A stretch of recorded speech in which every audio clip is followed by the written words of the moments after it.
before that, we'd only played pretty small gigs, so like, to 100 or 200 people. And then because it's such a sick festival and everyone sort of gets into it and shit, like heaps of cunts came down to watch us, and we were just like, holy shit. And like, it's probably like the first time we had a proper like rider and like backstage area. And so we walked into the backstage area and there was like 3 bottles of champagne and shit, and we're like, what the fuck, Kat? It was just like real sick, and like we're just like, this isn't real, like this is mad.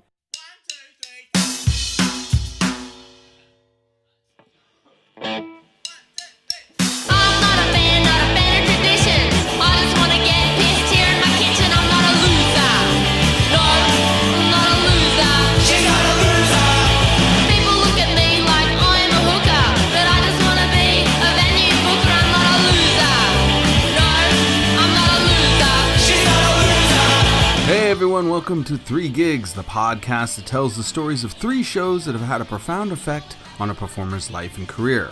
Their very first show, their best show, and their worst show. I'm your host, Dominic Davey, and today my guest is Amy Taylor, singer for the band Amyl and the Sniffers. I'm Paul, I'm bright, but I'm just fine. I fell asleep down there in the gutter, but it's no worries, it's as smooth as butter. I'm not a loser. No, I'm not a loser. She's not a loser. My roommates think that I am a cunt, but I pay the rent on time every month. I'm not a loser. No, I'm not a loser. She's not a loser. Welcome to Season 3 of 3 Gigs Podcast. It's been a minute, but I'm excited to finally be back at it with 3 Gigs to bring you more stories about shows. Only this time, you hear it from the performer's perspective, and that includes the good, the bad, and the awkward moments. I bet you think this is the first episode of Season 3, but it's not. We actually had a special website-only episode in written form, with none other than Shania Salt, founder and bassist of White Zombie. She wasn't available for a podcast interview, but liked the theme of the show so much, she typed out the stories and sent them over, and now you can check it out by going to my website, 3gigspodcast.com. She has some great stories, and it's a fantastic look into the life of a band that reached a huge level of stardom in their time. I'm a huge fan of White Zombie, and of Sean in particular, so I'm very honored to share her stories in any capacity. So take a look and enjoy, and let me know what you think. However, this week is also a guest I'm very excited about. Amyl and the Sniffers are an Australian punk band that was formed in 2016 when 3 roommates and first-time vocalist Amy Taylor, drummer Bryce Wilson, guitarist Deck Martins decided to form a band, and in the span of 12 hours wrote and recorded a debut EP, Giddy Up. Now that's pretty badass. I mean, what do you and your roommates do in the course of 12 hours? Now, soon after, they were officially joined by Gus Romer on bass, and they followed up with a second EP, Big Attraction, a year later, all while gaining a growing buzz about their intense live shows, and that soon brought them to international attention in 2018, seeing them tour the UK, North America, and Europe. Now, I first heard about them with my friend Corey. He's a fellow Alternative Tentacles staffer and mercenary tour manager extraordinaire, and we found them online. We were both really into what we consider their proto-punk sound, though they call themselves pub punk. But Corey later invited me along to see one of his favorite bands, Australian band King Gizzard and the Lizard Wizard, at the Warfield in San Francisco, and we were both stoked to find out that Amyl and the Sniffers were opening. Now, they killed it. I loved their show. Both bands were amazing, but I knew I had to see if Amyl and the Sniffers would be down to be on the show, and thankfully, Amy was. She was able to talk to me while her band was touring in Germany, so I had to get up crazy early to catch her, and you know what? It was totally worth it, Amy. Totally worth it. She had some great stories, and we're going to start today, as always, with her very first show ever. I reckon it was probably like March 5th or something, and we'd been a band for less than a week. I think we'd done 2 practices, and one of those practices was like us writing the songs and recording the songs. And so, because we only had like 4 songs at the time, it was probably like 8-minute set, and we covered 2 songs because our guitarist was in another band and our bassist and drummer was in another band, so we just covered their other band's songs. And it was, I think we played, it was like a 2 a.m. set at this bar in Collingwood called Yaya's, and we just played for 15 minutes. Just to fill in time for another friend's band, I think. And it's not like it was hugely rowdy or crazy, but It was pretty messy. I had no idea about anything, so I remember having to ask the guitarist, like, oh, what should I tell the sound guy? Like, do I have to tell him anything? Because I always saw bands, like, talk to the sound guy and say, like, oh, a bit of this and a bit of that. So it was pretty makeshift. Mm-hmm. That's... So, yeah. So, see, okay, that's awesome. Because I kind of wonder, all right, so, I mean... That's your first time. You have no idea. What were you freaked out at all? Like you just completely had no. I just had no idea. I don't know. I'd never done anything like that. So I was just like, when you just have no idea, you don't even have the time to be scared because it's just like you literally have no idea. It's just like I was just so clueless that fear wasn't even a thing. So yeah, it was fine. And, I think the main thing I was worried about, I was like, oh, I don't actually know the words to the songs. Even though I wrote them, I don't know them. And that was, that was probably, the biggest challenge, I think. And as well, I think it was because it was so late, I was like, I'm not really used to, actually having to do anything this late of night. Usually I'm just out having fun or whatever. I don't have to actually think. So I think that was a challenge as well. But it was a pretty fun gig from memory. There was one of our mates there. He was wearing white pants, and I think a glass broke, and he got blood all over his pants. And it was it looked like it was a really rowdy show, but it wasn't crazy really. So it was pretty good. It's you guys. Everybody walked away. It's it looked like you destroyed it. You're like, no, it was pretty mellow actually. Yeah. Yeah. So yeah, it was good fun. And I remember 2 days later we played our second gig, and again we only played for 10, 15 minutes. We're opening for some band, and the guy at the bar goes, is that it? Is that your set? And we're like, yeah, I guess so.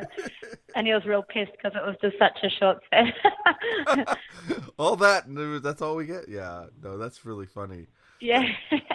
That's awesome. That's awesome. It could, I nothing but props to you because, my band, we were together, Tsunami Bomb was together forever ago, and then we broke up.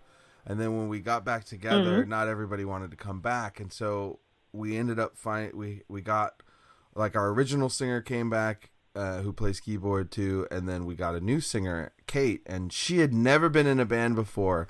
So her first show was at our big reunion show in Orange County. And it was just packed. And I've always been I don't understand how she just said, okay, I'm going to do this. I have no idea. And she says the same thing though, as you do. She's like, I had no idea what's going on. I had to tell her one time, I found out later, it was a later show, but I found out later, she was struggling with a mic cable and it wouldn't stay in the mic. So she was trying to hold it in. And I was like, why didn't you say anything to the sound guy? And she goes, you could say something to the sound guy? And I was like, yeah. Yeah, literally. It was just it's just chill because you don't know anything. Yeah, that's what she says. She's like, I didn't know. So, but I was like, to me, I look at what you just did and what she did. I was like, God, you guys are. I remember my first show and being kind of terrified, just going, whatever. I'm just gonna try and make it work. But I don't know. It sounds like I find it funny that both of you have said to me I just didn't even know what to even think of. I just went for it. So it's you're a badass. Literally. And now it's just you just learn as you go along, and it's sort of oh well, whatever. Yeah. It's easy. Because whatever, I feel no matter how bad it is, it's not a real problem. The worst that'll happen is they can't hear you or some shit. It's not going to kill you. That's what I thought, I guess. Yeah, no, you're right. You're not wrong. You just make it work as you go. Well, okay, that's awesome. So aside from the destruction of some white pants, it sounds like the first show was pretty good, and it made you go, okay, I'll keep doing this. I'll keep doing this. Maybe we can get the set longer. So that's great. Yeah, pretty much. So, the death of white pants, and you guys were off and running. So that's awesome. So this is your first band, this band right here. Yeah, absolutely my first. I used to do random stuff. I'd get up and sing a song for a second with mates' bands, but definitely never anything else. That's awesome. Well, you're doing pretty good for your first band. It's kind of taking you around the world, put out a couple of records so far. High five on that. Yeah. You're So you're like, okay, I got a knack for this apparently. That's good. Yeah. Yeah. Most people Yeah. struggle a little bit longer on their first band than apparently you have, but that's good. I'm glad this is working out so well. It is a very good band. All right. Thank you. Well, no. Well, okay. So my second question then: what was one of your favorite like shows that you've played so far? Favorite's hard because like generally they're all pretty sick. I reckon probably off the top of my head, we played this festival at the end of last year called Meredith, which is like, it's this sick festival just out of Melbourne. So like in Victoria on this like mad, like natural amphitheatre. So it's just like a big hill and it's just like real mad festival with like it's one stage and it's not like huge capacity. It's probably just like a solid amount, maybe like 10,000. And like they have one stage and they have all kind of music, so it's like fucking techno and then like fucking folk and punk and shit. And we got to open it last year, and like before that we'd only played pretty small gigs, so like, you know, to 100 or 200 people. And then because it's such a sick festival and everyone sort of gets into it and shit, like heaps of cunts came down to watch us and we were just like, holy shit. And like it's probably like the first time we had a proper like rider and like backstage area. And so we walked into the backstage area and there was like 3 bottles of champagne and shit and we're like, what the fuck, cat? It was just like real sick and like we're just like, this isn't real, like this is mad. And then because we opened the festival, it was like a 3-day one and we just kind of got to party for the next 3 days. So that's probably my favorite off the top of my head. That's the best. It's funny too because like nobody ever believes when I tell them like how excited we get when we get stuff in the back room, like food and cool stuff. It's like never happens. It's like for me, like you got this for me. Yeah, it's so sick. It's so perfect because we say that too. It's like some of our favorite shows are the ones where they fed us and gave us all this great stuff, and we had a cool place to relax in the back where everyone left us alone, and it was like, oh, this is the best. Yeah. Fuck yeah. And it was pretty funny. Like we asked for because we asked for like I think we asked for like 3 slabs of beer, and then I walk into the green room and I open the fridge and there's just 3 beers. And I was like, oh, that's weird that they just kind of put 3 beers in there. And then I like checked with the lady and she's like, yeah, on your rider it says 3 beers. And we're like, no, back. And so she had to like scramble to try and find another bloody 3 cases of beer. You're like, not 3 beers. Are you out of your mind? Yeah. That's funny. Amazing. That's hilarious. But that was unreal. That was real fun. That's so cool. I've personally found that it's easier for me, and anybody who doesn't play seems to think this is weird, but I don't think it's weird. I find it easier to play in front of the really big crowds than it is to play in front of the smaller places where there's like all these faces right there. And it's like I have fun at both, but like it's easier for me to tune out like everybody. It just becomes like one big mass. You know, do you think that? Yeah, like it's not like I suppose it's like if you're playing to like one person, you'd be like, this is fucking weird. But then like if you're playing to like 100, you'd be like, it's chill. Yeah, like at a festival where there's this big sea of people, you know, it's like it's easy not to be, you know, I don't get nervous about those as nervous as I am about like my hometown where I'll see like one I can see the one person there going not enjoying anything, just like stone face, and I'm like, why did you even come? Why do I keep seeing that one guy? Yeah, like get out of here with their arms crossed and they're just like, deadpan face. You're like, what the fuck are you looking at? Just go get a drink if you don't like it. Exactly. You dog.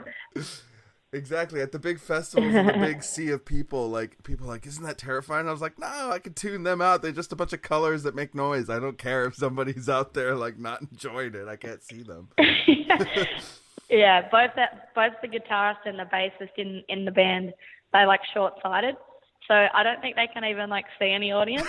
And one of them was like, yeah, if I got glasses, I'd probably like be fucking terrified. But because I can't see anyone, really, it doesn't matter.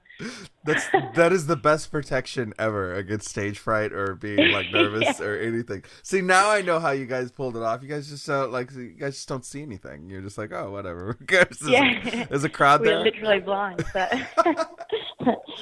that would actually work. Oh, that's awesome. Right on. Okay. No, that's fair. That's a good. Okay, so that's a solid best show. That's good. I appreciate the story. I get it. Food and Thank you. and large crowd you don't have to pay attention to. All right. So. Oh yeah. If that's your first, and that made you go, you said, okay, I'll keep going despite those poor white pants, and then that was your best because you're like, hey, we got fed and we got a bunch of champagne and 3 little beers to ourselves. What would be Beautiful? yeah, what would be one of the worst shows that you've had to experience? And just to say, you don't have to like talk about something that like will hurt someone's feelings. It could be like the day of the show, trying to get there. It could be anything connected to playing a show. It's your story. You can tell it whatever you want.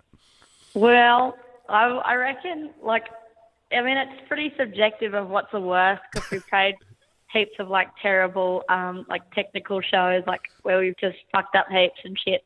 But the worst, I reckon, is we played once and mid-set, so we had a fill-in bassist at the time. So, for starters, he didn't really know the songs that well, which is, like, the first straw. And then mid-set, some guy kept trying to come on stage. And because our guitarist, Declan, he was kind of drunk at the time, he kicked him in the face.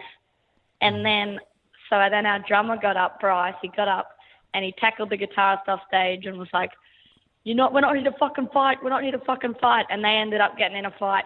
This is like mid-set sort of thing. It's like in the middle of the show. And okay. So this is like in the middle, like we're probably like 10 minutes in. And then, so the guitarist gets kicked out, the drummer storms off, and it's just me and the fill-in bassist who doesn't know the songs. and like coincidentally, one of the, so Gus, who plays bass for the band now, he was in the audience and he plays drums in another band. And so he just got up and started playing drums. And we ended up like doing a rap set for like 15 minutes. And it was just like the fucking most embarrassing shit ever because look at me. And it was, and it was just like this like, doom, doom, doom, doom, with like real messy bass. Oh, it was fucked. It was real fun, but it was also like terrible set. And then full circle. So the guy playing drums ended up joining our band. And then the guy who got kicked in the face ended up living with Declan, the guy who kicked him in the face. That's kind of amazing. So that was definitely the worst. And then I think I got a bit drunk and like I was like crying, being like, "Where's he? Everyone's kicked out. Everyone's violent." It was like real, and just like stuck it in the corner having a whinge. I'm just trying to picture you up there going, everything is falling apart and I have no idea what to do. And you're like, "Hi everyone." Yeah. Yeah, it was so funny. It was like really hilarious, but it was also shocking as well. So it's kind of like, I think it was pretty entertaining, but at the same time I was like, yeah, let's not do that again. That's I don't think I've ever had a show where the rest of the band kind of disappeared on me, but that's pretty good. Yeah, it's a weird thing because I was like, I mean, this could go 2 ways. Like I could just leave or I could stay, and I was like, I don't really know which one I'll do, and I just stayed, I guess, for like another 10 minutes. You're full on Jello Biafra spoken word now. You're just like, so let's talk about some politics and how I feel about things.